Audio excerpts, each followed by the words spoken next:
So coming to songs sir, haunting, Tauba Tauba ఇలాంటి పాటలు we are really liking it actually. డిఎస్పితో మీరు ఇంతకు ముందు కూడా I think you've done few projects. Third film. Okay, so how was the music? Music మీద మీకున్న క్లారిటీ ఏంటి? ఆఫ్ కోర్స్ ఆడియో లాంచ్ అయిన తర్వాతే హిట్ అయిపోయింది అనుకోండి. బేసిక్గా నేను మ్యూజిక్ చాలా ఎక్కువ ఉంటాను చిన్నప్పటి నుంచి. అంటే మేబీ నేను కొంత ఏంటి ఇవన్నీ కాకుండా కర్ణాటిక్ మ్యూజిక్ చాలా ఇష్టం వ్యక్తిగత. నేను కొంత వైలిన్ నేర్చుకున్నాను జంట స్వరాల దాకా. సో ఆ టాలెంట్ని గబ్బర్ సింగ్ ఎప్పుడు చూపిస్తున్నారు మాకు? లేదు సార్, అది నాకు వస్తుంది. అంటే నేను ఏమంటే కారణం ఏంటంటే నాకు బేసిక్ మ్యూజిక్ అంటే చాలా ఇష్టం. అంటే ఒక్కటి కాదు, వరల్డ్ మ్యూజిక్ వింటూ ఉంటాను, డిఫరెంట్ కైండ్స్ ఆఫ్ మ్యూజిక్. దాంట్లో ఒక్కొక్క సందర్భానికి ఒక రెలవెంట్ బీట్ ఏదో ఉంటే బాగుంటుంది అని ఇక్కడ ఒకసారి పాట ఏంటంటే ఒక థాట్ వస్తుంది, ఇలాంటిది ఏదో ఉంటే బాగుంటుందని.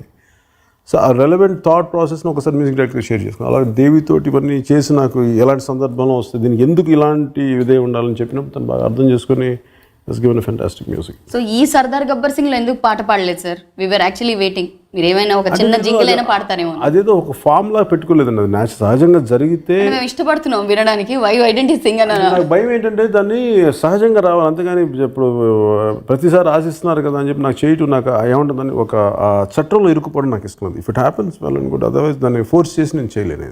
ఐటమ్ సాంగ్స్లో లిరిక్స్ మనం ఎప్పుడు జనరల్గా మీరు చెప్పినట్టు జనరల్ ఫార్మాట్లో చూస్తే ఐటమ్ సాంగ్స్ అనేది some other kind of meaning ఉన్న లిరిక్స్ ఉంటాయి. కానీ మీరు చాలా స్ట్రిక్ట్లీ చెప్పారట దట్ సాంగ్స్లో అలాంటి మీనింగ్ ఏమీ లేకుండా it has to be very clear అని. నాకు ఎలా ఉంటుందంటే నేను వ్యక్తిగతంగా నాకు కొన్ని అంటే ఇంకొకరు ఎవరిని కన్సీవ్ చేస్తే నేను చేసేయగలను. నేను కన్సీవ్ చేసేటప్పుడు ఇప్పుడు అర్జెంటుగా నేను సపోజ్ కివ్వు కేక అనేది నేను ఆలోచించలేను.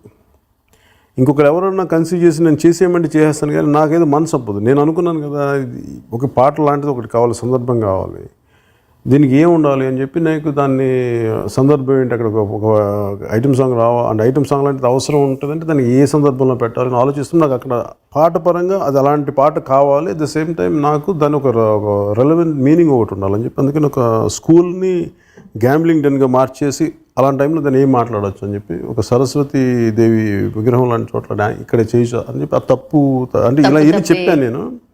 So Devi came out with Hindi word Tauba Tauba అని దేవి స్టార్ట్ చేస్తాను. Moving on, which will be your favourite song sir?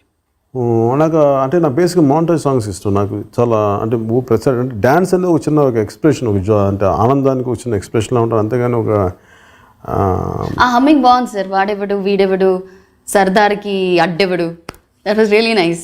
నాకు బాగా నచ్చింది. నాకు ఫస్ట్ దాంట్లో నాకు రెండు బాగా నచ్చినాయి ఏంటంటే దీంట్లో కైండ్ ఆఫ్ మాంటేజ్ సాంగ్ ఉంటుంది, థర్డ్ సాంగ్. తర్వాత నాకు మహారాష్ట్రకి ఎప్పుడు వెళ్తున్నప్పుడు నాకు ఈ నాసిక్ డోలో ఒకటి బాగా గణేష్ నిమజ్జనంలో కనిపించింది. నాకు అది చాలా దాంట్లో విపరీతమైన ఫెరోసిటీ ఉంటుంది.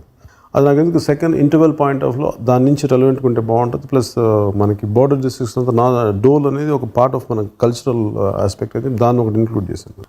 ఈ వాడేవాడు నీడేవాడు అంటే ఇది maybe it happen one of my political మీటింగ్స్లో జరిగింది. నాకు అది గుర్తుండి అది పెట్టి అంటే వీళ్ళు నినాదాలు అలా ఏమైనా పెట్టారు అట్లా ఏదో జరుగుతుంది, నాకు అది గుర్తుంది. అలాంటిది అంటే ఈ విలన్ని తరివేయడానికి కరెక్ట్గా జనం అందరూ రావడానికి ఒక ధైర్యంగా ముందుకెళ్ళడానికి బాగుంటుంది అని చెప్పి అది ఎవరు గుర్తు చేసేది దేవి గారు చెప్తే దేవి గారు చేశారు. చాలా బాగుంది సార్ అది వినడానికి. Coming to little of romance in the film, beautiful Kajal చాలా బ్యూటిఫుల్గా ఉంది.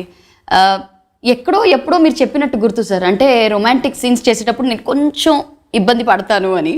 అంటే మీకు నాకు ముందు నేను చాలా ప్రిపరేషన్ తీసుకుంటాను. ఇప్పుడు చెట్టు దగ్గర ఒక తను హగ్ చేసుకునే సీన్ ఉంటుంది. ముందు చాలాసేపు అలా ఒక్కడనే కూర్చుంటాను. ఒక చిన్న ఇబ్బంది ఉంటుంది నాకు, పట్టుకోవాలి అని చేయాలంటే కొంచెం ఇబ్బంది పడతాను, 100% ఇబ్బంది పడతాను. అందుకని మొదటి సినిమాల్లో అవాయిడ్ చేయడానికి ప్రయత్నం చేశాను చాలా సినిమాలు. అందుకని ఇప్పుడు హీరోయిన్ దూరం కూడా ఏదో చిన్న ఇబ్బంది ఉంటుంది నాకు చేయడానికి. నడుము చూస్తూనే టైం అయిపోతుంది, అది ఏదో వెళ్ళి మాట్లాడతారేమో ఎక్స్పెక్ట్ చేసే లోపు అయిపోతుంది అక్కడ. అంటే ఖుషి సినిమా అలాంటిది ఏమైనా? యాక్చువల్గా ఇప్పుడు మాకు ఎలా ఉంటుందంటే మేము సినిమా చేసేటప్పుడు మాకు అసలు ఎదురుగా ఎవరు ఉండదు, అమ్మాయి నడుము కనిపించదు, ఎవరు ఉండదు, మేము ఎక్స్ప్రెషన్స్ ఇవ్వాలి అంతే. ఎవరైనా నేననే కాదు. సో డైరెక్ట్ ఒక కన్సీవ్ చేస్తే దాన్ని మేము యాక్టర్స్గా మేము కూర్చోబెట్టి వాళ్ళు చూస్తున్నట్టు ఉండాలి. యాక్చువల్గా ఏం చూస్తాడు, కెమెరాలో లైట్లు, కెమెరా చూస్తుంటారు, లెన్స్లో చూస్తున్నాయి, ఓవరాల్ అన్నీ కట్ చేస్తున్నాం. నాకు అలాంటి ఇబ్బంది లేదు. కానీ పక్కన ఎదురుగా ఉన్నప్పుడు కొంచెం అంటే దానికి న్యాయం చేయాలంటుంది సహజంగా. నాకేదో కొన్ని లిమిటేషన్స్ ఉన్నాయి, అవన్నీ పరిధి దాటుకొని చేయడానికి మేము it took me around 15-20 minutes to get the అంటే ఎలా చేస్తే బాగుంటుందో బాడీ లాంగ్వేజ్ అనుకున్నాను. సో ఇక కాజల్ నుంచి మనం కొంతమంది కామెడీ ఆర్టిస్ట్ దగ్గరికి వెళ్దాం సార్.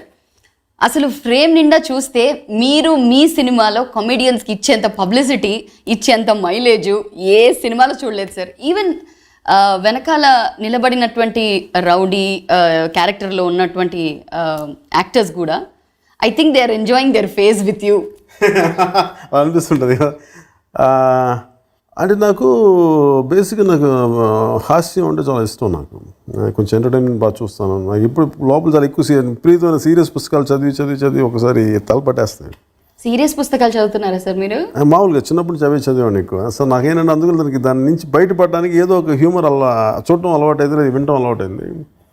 సో బేసిక్గా నాకు అందుకని కామెడీ ఆర్టిస్టులు అన్న వీళ్ళందరూ నాకు చాలా ఇష్టం నాకు. సో అందుకే నాకు ఎవరైతే ఉంటారో నాకు వాళ్ళందరినీ ఆ సీన్స్లో ఉంటే వాళ్ళు బాగా చేసేవాళ్ళు ఉంటారు, బాగా చేస్తారు, వాళ్ళందరినీ పెట్టుకోవడం. అలాగే కాస్ట్ని కొత్త వాళ్ళ దగ్గర చాలా అమేజింగ్ టాలెంట్స్ ఉంటాయి. వాళ్ళు ఏదైనా మేనరిజం నాకు కనిపించినా చూపిస్తారు, ఇవి బాగున్నాయి ఇలా పెట్టుకుంటామని చెప్తా ఉంటారు. నాకు వాళ్ళందరినీ తీసుకుంటాను. సో అట్లా అందుకని మీకు చాలా ప్యాక్ట్ చాలామంది కొత్త ముఖాలు కనిపిస్తాయి, చాలామంది కొత్త ఆర్టిస్ట్ కనిపించారు. And the best part was మీరు కూడా వాళ్ళలో కలిసిపోయి అంటే ఒక లార్జర్ దెన్ లైఫ్ హీరోగా ఒక ఇమేజ్, మీరు సపరేట్ వాళ్ళు సపరేట్గా మాకు కనిపించలేదు సార్.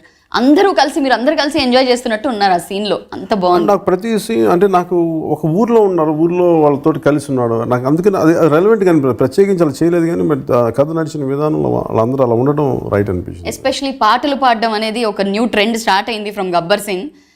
అందరూ కలిసి పాటలు పాడడము. అండ్ ఈసారి కొంచెం హిందీ సాంగ్స్ కూడా బాగా ఇంక్లూడ్ చేశారు సార్. అంటే నాకు అంటే ప్రాబ్లం ఏంటి, ఇప్పుడు గబ్బర్ సింగ్ అనేది నేను గబ్బర్ సింగ్ భయం ఏంటంటే ఇప్పుడు యాక్చువల్ చేయాలని కూడా కాదు. గబ్బర్ సింగ్కి అనగానే ఒక గుర్రం దాటి హీరోని ఎలా ఇంట్రొడ్యూస్ చేసినా ఎలా నచ్చుద్ది. నాకు చాలా లిమిటేషన్స్ ఉన్నాయి. ఇవి గబ్బర్ సింగ్ అని వేరే కత్తి వేరే ఆలోచన. గబ్బర్ సింగ్ అని అనగానే ఇప్పుడు నేను చాలాసార్లు అసలు గుర్రం లేకుండా ఇంట్రొడ్యూస్ చేద్దాం అనుకున్నా. అలాగే అంతాక్షరాల పాటలు లేకుండా పెడితే ఎలా ఉంటుంది, అది ప్రతి ఒక్కరికి భయాలు. సో అన్నింటిని దృష్టిలో పెట్టుకొని మేబీ ఒక స్టెప్ అప్లో కాంపిటీషన్లో పెడతాం, అది కూడా ఒక సరదాగా ఉంటుందని చెప్పేసి, అది కూడా ఒక పర్పస్ పెడతాం దేనికని చెప్పి స్టార్ట్ చేసి ఈ హిందీ సాంగ్స్ ఇవన్నీ నాకు ఇష్టమైన పాటలు. తర్వాత ఒక చిన్న నా ఫ్యాన్ అబ్బాయి డీజే ఆ సినిమాలో కూడా ఉంటాడు, డీజే పృథ్వీ అని 19 years 19 అబ్బాయికి.